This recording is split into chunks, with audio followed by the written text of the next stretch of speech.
इस वीडियो में बताई गई सारी जानकारी पब्लिक प्लेटफॉर्म पर उपलब्ध है। इसमें ऐसी कोई जानकारी नहीं दी गई है जिससे हमारे सुरक्षा बलों की गोपनीयता भंग होती है। डिफेंस डिटेक्टिव सेना का सम्मान करता है और उन्हीं जानकारियों के आधार पर काम करता है जो सार्वजनिक रूप से मौजूद है।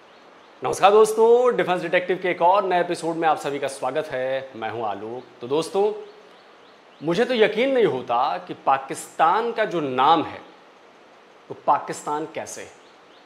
मतलब ये कि जो देश नापाक लोगों से भरा पड़ा हो, जहां के लोगों के मन में गंदगी भरी पड़ी हो, इस्लाम का चोला ओढ़कर जहां के लोग गुनाह करते फिरते हैं, उस देश का नाम पाकिस्तान है। पाकिस्तानियों की इन्हीं हरकतों का डंका पूरी दुनिया में बज रहा है। पाकिस्तानियों की करतूतों के इश्तिहार छप रहे हैं।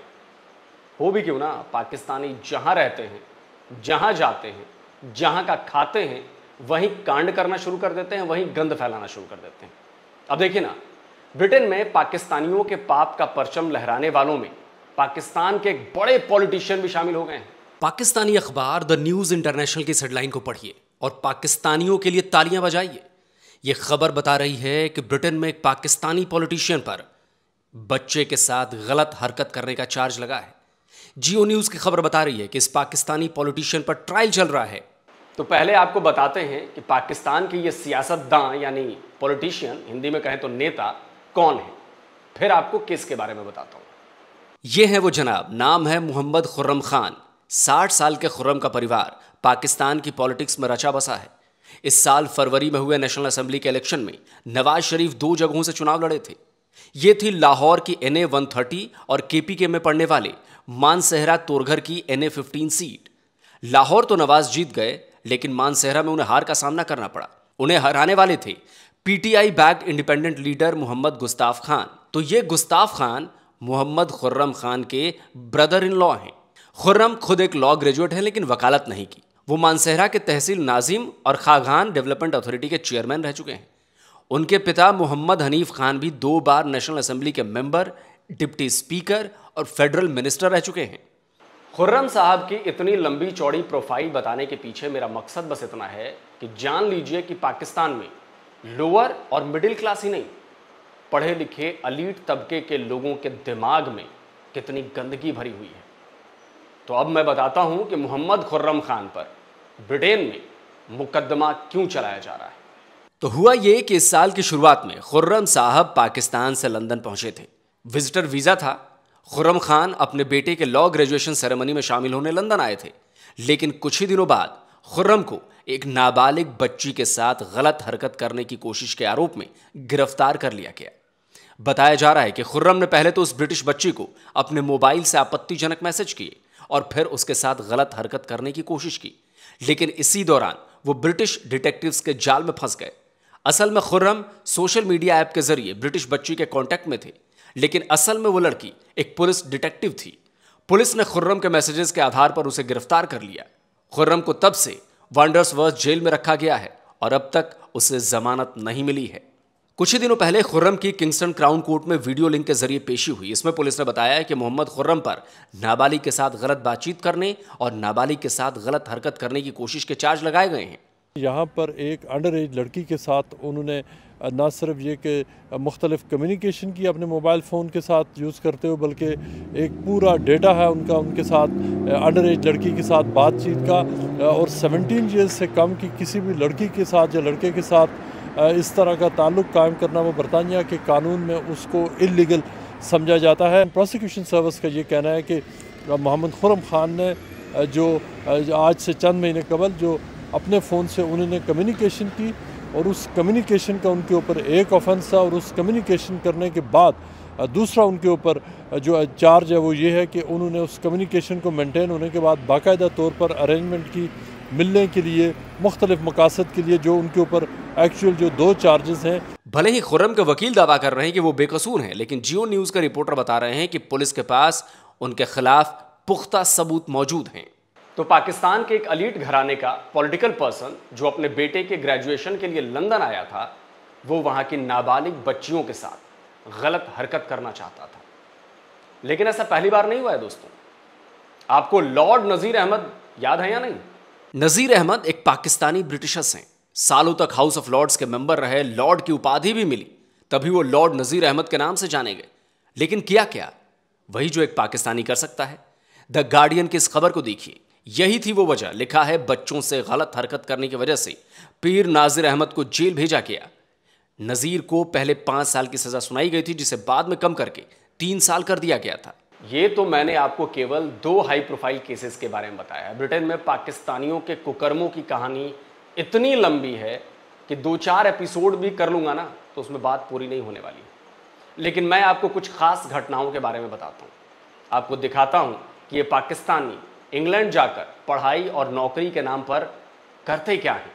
दोस्तों, बच्चों के साथ गलत कामों के मामले में पाकिस्तान का रिकॉर्ड हमेशा से खराब रहा है। दुनिया भर की संस्थाएं इसे लेकर पाकिस्तान पर सवाल उठाती आई हैं, लेकिन पाकिस्तानी तो पाकिस्तानी ठहरे। उन्होंने पाकिस्तान में इसे खत्म करने के बजाय दुनिया भर में इसे फैलाना शुरू कर दिया। द एक्सप्रेस ट्रिब्यून की खबर 2016 की है। बच्चों के साथ गलत काम करने का आरोपी चौधरी इखलाक हुसैन ट्रायल के दौरान ही भागकर पाकिस्तान आ गया था। यह था तो ब्रिटिश नागरिक, लेकिन जड़ तो पाकिस्तान में ही थी। यह खबर साल 2018 की है। इसमें भी पाकिस्तानियों के कांड की कहानी मोटे मोटे अक्षरों में लिखी गई है। तो पाकिस्तानियों के बारे में ऐसी अनगिनत खबरें आपको आराम से दिखाई दे जाएंगी। इसमें सबसे खौफनाक ब्रिटेन का रोथरहैम केस है। इसे 1-2 नहीं, इसमें 1-2 पाकिस्तानी शामिल नहीं थे, बल्कि पाकिस्तानियों की पूरी गैंग ने मिलकर इसको अंजाम दिया था। लंदन के रोथरहैम में 1997 से लेकर 2013 तक कई ब्रिटिश बच्चियों को इस पाकिस्तानी गैंग ने निशाना बनाया था। जांच में पता चला था कि पीड़ितों की संख्या 1500 से भी ज्यादा थी। पुलिस ने इस मामले में उस पाकिस्तानी गैंग के कई मेंबर्स को गिरफ्तार किया था और पूछताछ में इस गैंग के सरगना मोहम्मद इमरान अली अख्तर ने अपना जुर्म कबूल भी कर लिया था। इसे लेकर ब्रिटेन की पॉलिटिक्स में भी बहुत हंगामा मचा था और ब्रिटेन के पाकिस्तान प्रेम को लेकर भी सवाल उठाए गए थे। इस मामले में कई लोगों को सजा सुनाई गई, लेकिन इसके बाद भी पाकिस्तानियों का यह कांड रुका नहीं है। इस वीडियो को देखिए। ब्रिटेन की एक मस्जिद का इमाम एक बच्चे को आपत्तिजनक तस्वीरें भेजता था। बच्चे की मां को पता चला तो उसने इमाम के गाल पर झन्नाटेदार झापड़ रसीद कर दिया। तुम्हारा उम्र है बुरा, ये सब बात करने का, तुम्हारा फोटो में तुमको पड़ा, किसी का लाइफ का नहीं पड़ा हुआ, किसी का लाइफ का नहीं पड़ा हुआ है। What you want me to do? सुनो ना, ये सब करके कोई नहीं, एक थप्पड़ नहीं, तुमको तुम्हारा मुंह तोड़ देना चाहिए। इस वीडियो को देखिए। मोहम्मद नाम का एक पाकिस्तानी खुद को डॉक्टर बताकर एक नाबालिग बच्ची को ट्रैप करने की कोशिश कर रहा था, लेकिन पकड़ा गया। What age is a person that you're here to meet? 13. What's the legal age of consent in this country? 16. Yeah. Police ने उसे गिरफ्तार कर लिया।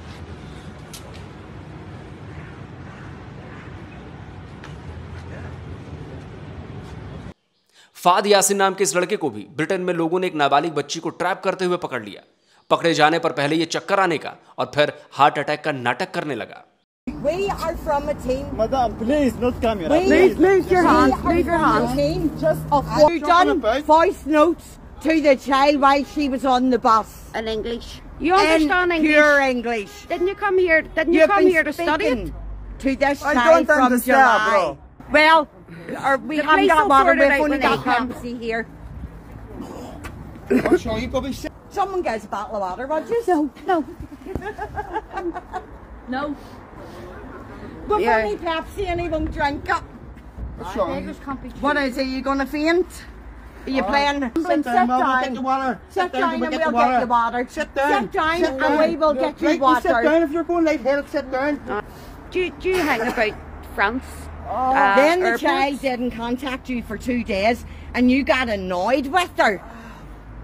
I hope you do too. ऐसा ही नाटक राजा एजाज खान नाम के पाकिस्तानी ने भी किया था जब लोगों ने उसे पकड़ लिया था। Give me 1 minute. I said give me 1 minute. Can I have it, please? 1 minute. I get you a drink. 1 minute. I can't breathe. Because I have a breathe problem. Sit down, man. Sit down. Sit down. Give me a minute. Sit down. Sit down. You drink. Look. Calm down. What's that way? Malik Irfan नाम का ये पाकिस्तानी 13 साल के बच्चे के साथ गलत काम करने की कोशिश कर। Are you Pakistani? Yeah. Where have you come from today, Malik? Liverpool. Yes, Liverpool. What have you come to see, Malik? Who have you come to meet? No, this one, she is the... You have to say her name, Malik. Yes, she is 13 years old. 13. इसे पाकिस्तानियों का grooming gang कहा जाता है। तो ऐसे 150 नहीं, हजारों केसेस आपको आसानी से मिल जाएंगे। आपको याद होगा कि ब्रिटेन की फॉर्मर मिनिस्टर सुएला वेबरमैन ने भी ग्रूमिंग गैंग के पाकिस्तान कनेक्शन पर सवाल उठाए थे। तब उनका खूब विरोध किया गया था, लेकिन सच तो सच ही रहता है, सच छुप नहीं सकता और इन पाकिस्तानियों का सच बाहर आ चुका है। और ऐसा नहीं है कि पाकिस्तानी ये कांड केवल ब्रिटेन में ही कर रहे हैं, दुनिया के जिस मुल्क में भी पाकिस्तानी जाते हैं वहां से ऐसे ही कुकर्मों की खबरें आती हैं। तभी मैंने कहा था ना कि इस देश का नाम पाकिस्तान क्यों है समझ नहीं आता, और तभी मैंने अपने कई वीडियो में इसे कांडिस्तान या पाकिस्तान का नाम दिया है। ये नाम पाकिस्तान पर बिल्कुल फिट बैठते हैं। पाकिस्तान पूरी दुनिया में ऐसा क्यों करते हैं पाकिस्तानी, इसकी वजह भी है। वजह है इनका समाज और इनमें बैठी गंदगी। इनके समाज में बच्चों और बच्चियों के साथ दुष्कर्म करना बहुत आम है। इसका भी सबूत देता हूं, घबराइए मत पाकिस्तानी, चिढ़िए मत। यह पाकिस्तानी अखबार की खबर है पिछले साल की। इसमें बताया गया है कि पाकिस्तान में बच्चों के साथ दुष्कर्म के मामलों में 33% का इजाफा हुआ है। और इस रिपोर्ट में सबसे ज्यादा हैरान करने वाली बात तो यह है कि लड़कियों से ज्यादा लड़कों के साथ लोगों ने दुष्कर्म किए हैं। यानी पाकिस्तानी सोसाइटी में ना तो बेचारी बच्चियां सेफ हैं, ना ही बच्चे सेफ हैं। इससे आप आसानी से समझ सकते हैं कि क्यों पाकिस्तान के बूढ़े हों या जवान, जब वो विदेश जाते हैं वहां गोरी बच्चियों और बच्चों को देखते हैं तो फिर उनके साथ वो ऐसा क्यों करते हैं। तो दोस्तों, आपको ये वीडियो कैसा लगा हमें कमेंट करके जरूर बताइएगा, और इस वीडियो को ज्यादा से ज्यादा शेयर करना है, ज्यादा से ज्यादा लाइक करना है, ताकि लोगों तक इन पाकिस्तानियों की करतूतों का असल चेहरा सामने आए। और जिन दोस्तों ने अभी तक डिफेंस डिटेक्टिव को सब्सक्राइब नहीं किया है तो भाई आपसे आग्रह है, चैनल को सब्सक्राइब कीजिए और साथ ही बेल आइकन जरूर दबाइए, जिससे हमारे द्वारा अपलोड किए गए हर नए वीडियो की जानकारी आप तक फौरन पहुंच जाए। जल्दी मिलता हूं एक और नए वीडियो के साथ। नमस्कार, जय हिंद।